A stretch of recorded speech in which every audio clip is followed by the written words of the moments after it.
Pour résister donc à la crise, il y a tout de même des pistes qui fonctionnent. Deux Loir-et-Chariens ont ainsi créé un site internet comdesrois.com où l'on ne trouve que des produits bio issus du Val-de-Loire et préparés selon la tradition du terroir.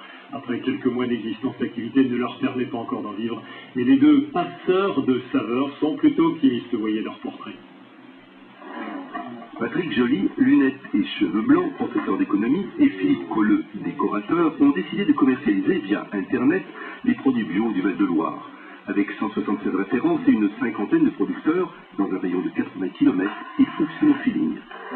On s'est aperçu qu'il y avait beaucoup dans le secteur de fournisseurs autour desquels on travaille, c'est-à-dire essentiellement bio. Il y avait un réseau, et on a tiré un fil dès le départ, et c'est le bouche à oreille. C'est monsieur Tartampion, fournisseur de ceci, qui nous dit, tiens, allez donc voir de ma part un tel ou une telle. Et ça se passe bien parce qu'on a déjà une porte d'entrée, un nom, un prénom, et la sélection se fait comme ça. 2,90 kg. On a fait un blog avec le site qui est lié au site, et le site est lié au blog. Et sur ce blog, on jette un regard un peu, alors souvent un peu amusé, sur le Val-de-Loire, son actualité, son histoire, etc. Toujours sur un ton un petit peu décalé. Dès qu'on voit une expo, on en parle. Dès qu'on va voir un producteur, on en parle, on parle des nouveaux produits, etc. Et ça il y a une forme de communauté, comme pour tous les blogs. Il y a plein de gens qui y vont et qu'on attire ensuite sur le site. Il y a toujours une rencontre physique, je dirais, donc on va sur place. On sélectionne les produits après les avoir goûtés, ça c'est la règle d'or, ce qui nous permet de pouvoir écrire après que le produit il est bien, sinon d'ailleurs s'il n'est pas bien on ne prend pas. Pour sélectionner un viticulteur bio, les deux compères privilégient l'originalité et surtout les petites AOC très peu connues sur le net, comme le Touraine Mélan, mais qui ont une histoire. Je peux vous faire un discours technique, le grillé, le pavé, et puis les gens vont mettre le nez là-dessus sans rien du tout. On n'est pas là pour ça, on est là pour leur offrir un produit de plaisir. Une appellation comme Touraine Mélan, qui est absolument pas connue, on est à quelqu'un de Lyon ou de Biarritz, je ne pense pas qu'ils connaissent.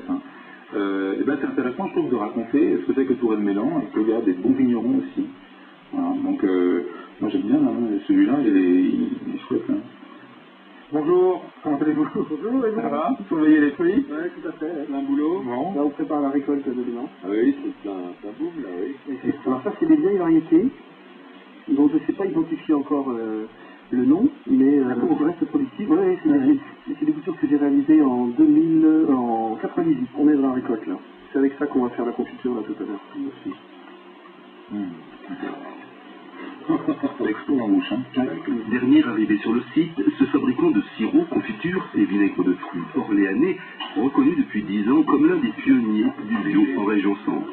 L'argument qui l'a convaincu, c'est que les deux compères, pas fiers pour un sou, se considèrent comme des passeurs de saveurs. On voudrait donner l'envie aux gens d'acheter nos produits parce qu'ils sont bons. Donc, passeur de saveurs, c'est donner faim aux gens qui voient nos produits et leur donner des idées. Et les faire baigner aussi dans l'ambiance du Val-de-Loire.